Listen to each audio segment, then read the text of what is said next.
अस्सलाम वालेकुम, नमस्ते, सत श्री अकाल, केम शो के महाजन।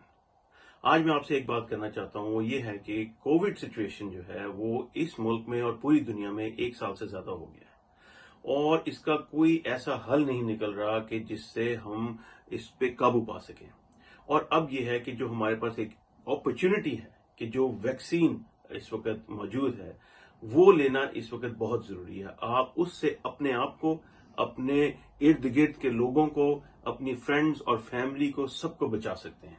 मुझे पता है बहुत सारी कंस्पिरेसी थ्योरीज जा रही हैं, इस वक्त चल रही हैं, वीडियोस भी आ रही हैं, लेकिन आप प्लीज अपने आप को बचाएं, इन कंस्पिरेसी थ्योरीज पे मत जाएं। और मिलियंस ऑफ पीपल जो हैं उन्होंने ये वैक्सीन ऑलरेडी ले ली हुई है। तो मैं अर्ज करता हूं आपसे, मैं गुजारिश करता हूं आपसे कि आप जब आपकी बारी आए आप ये वैक्सीन जरूर लें और अपने आप को भी बचाएं, एनएचएस को भी बचाएं और अपने इर्द गिर्द जो लोग हैं आपके उनको भी बचाएं। बहुत शुक्रिया। Mia Amir Ali, TV 49 News, Manchester.